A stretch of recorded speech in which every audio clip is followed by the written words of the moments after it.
when I got way back in younger years. What, like 1990? I'm not bringing it back that far. Okay. But I say probably about 2002 when I first got admitted to a mental hospital. Okay.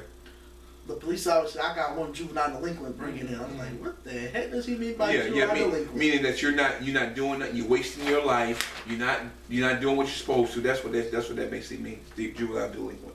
It is often argued that positive male role models are increasingly absent from the home. Oh, yes. Schools. Yes. Child care settings. Yes. And the media. Yes.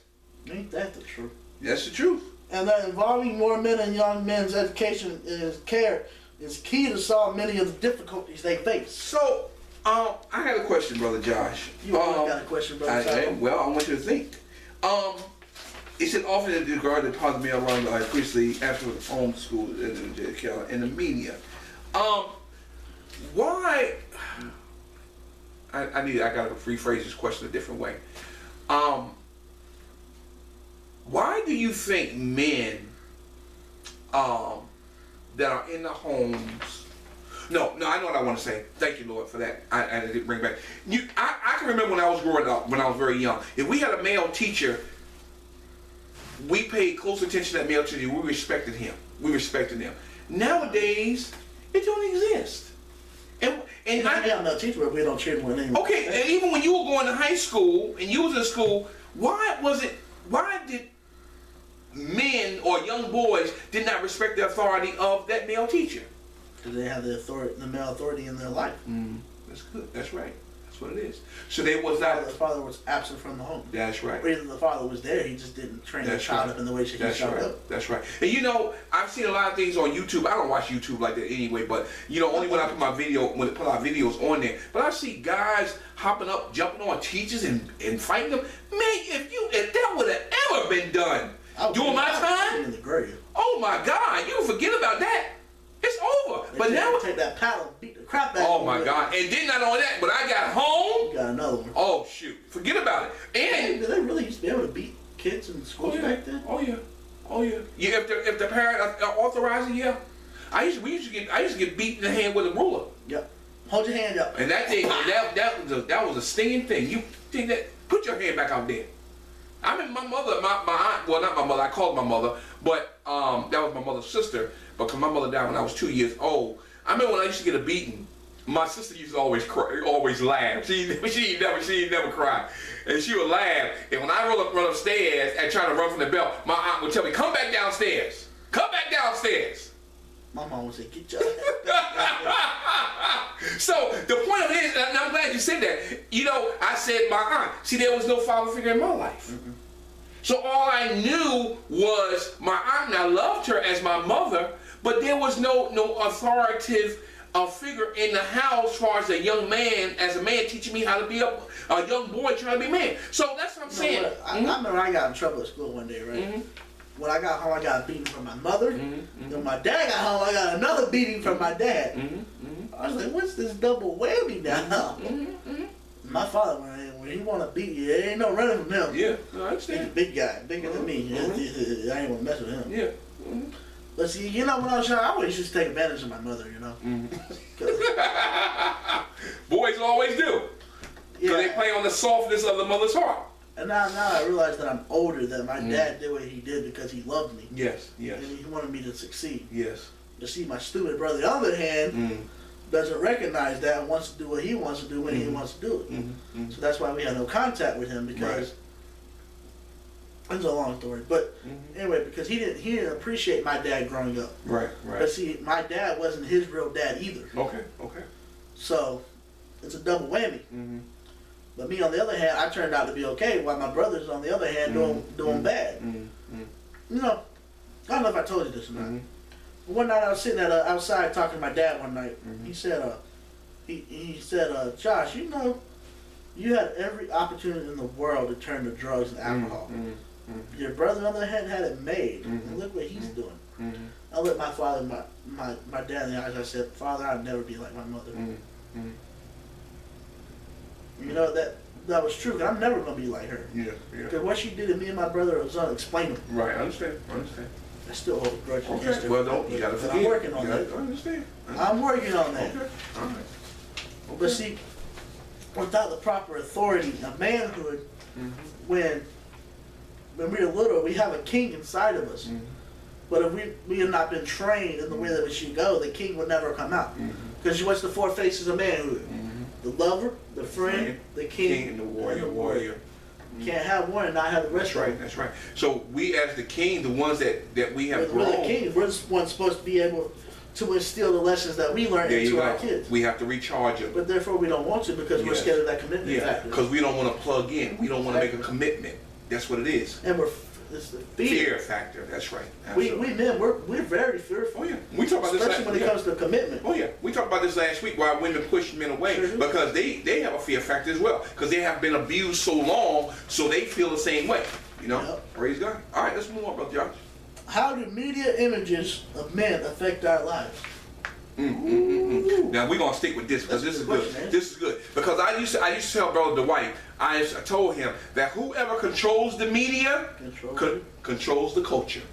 And that's so true. They dictate to you what they want you to believe, what they want you to drive, what they want you to eat. It's always on television telling you to do this and do that. Get this cell phone. Oh no, man, the 725 Apple phone coming out. Oh, they're gonna be in line waiting for it.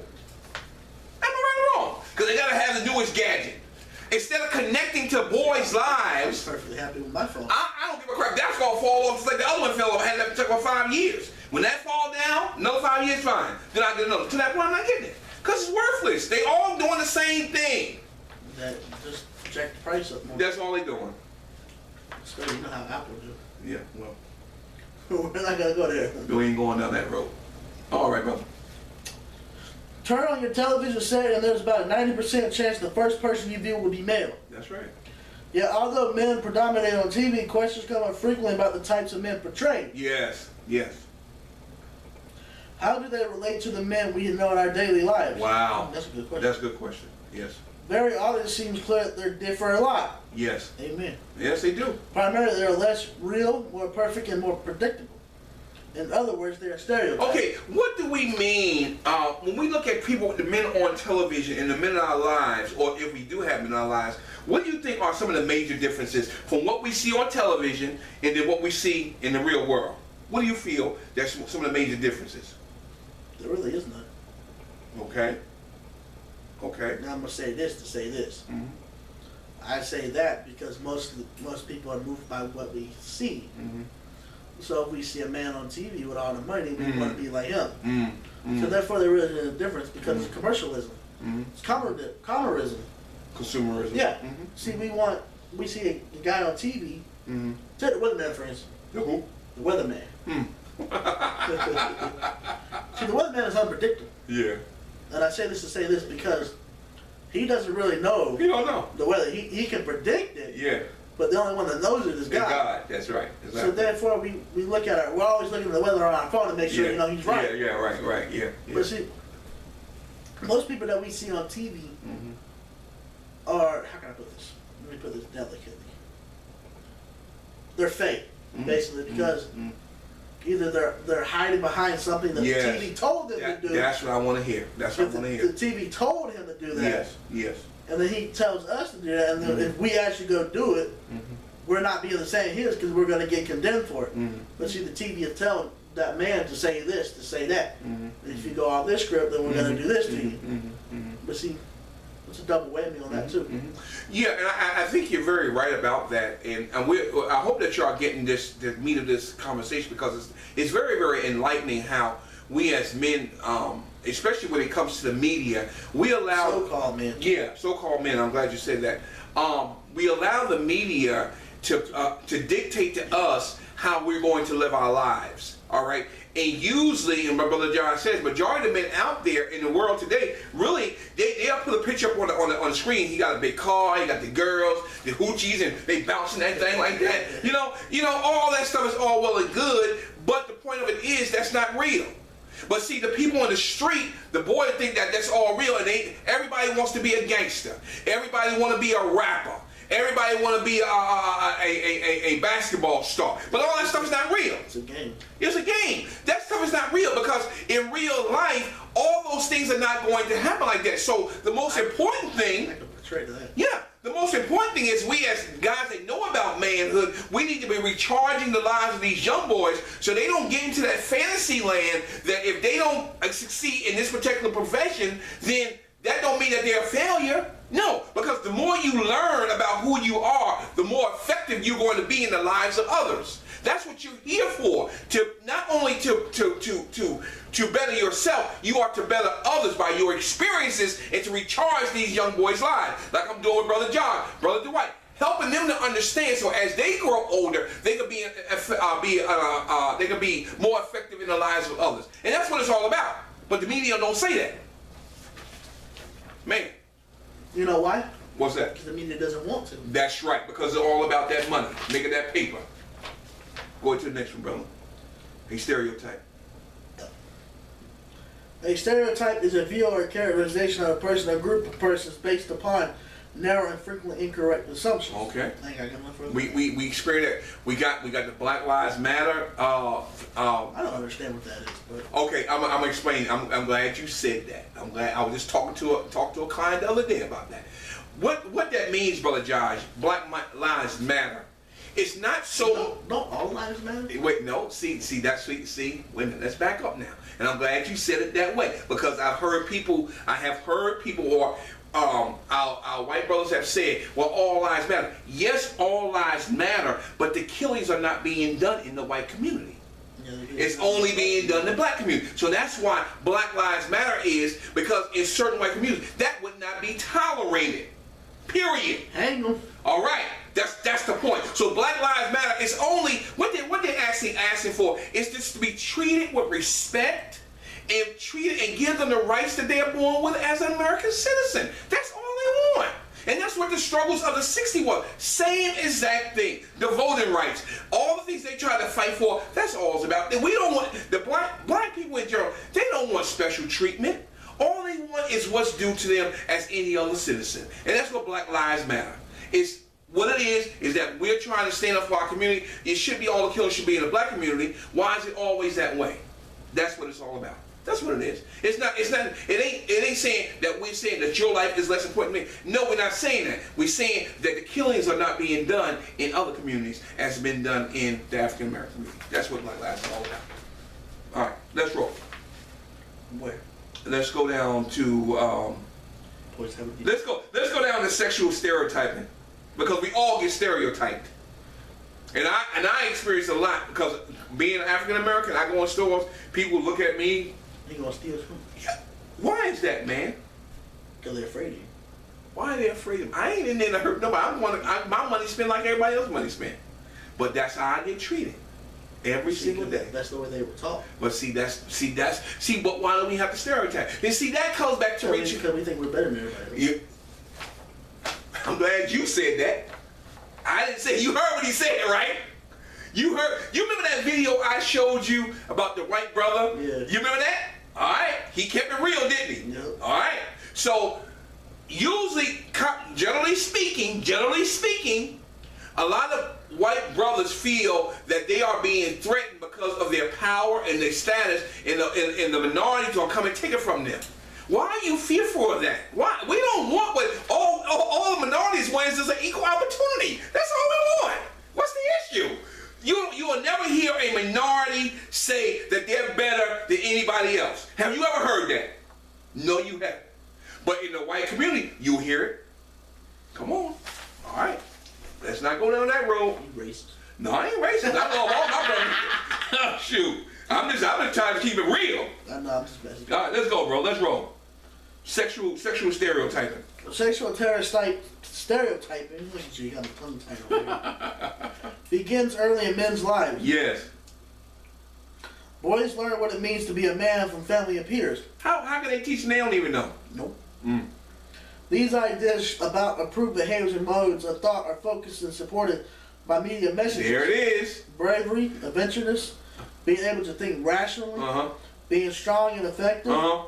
For example, all are manly traits that are usually encouraged. Okay. So also are the ability to think independently and make the initiative. Okay, get some Viagra and some Cialis too, right? Bing! You see what I'm saying? It's limp now. Take that medicine.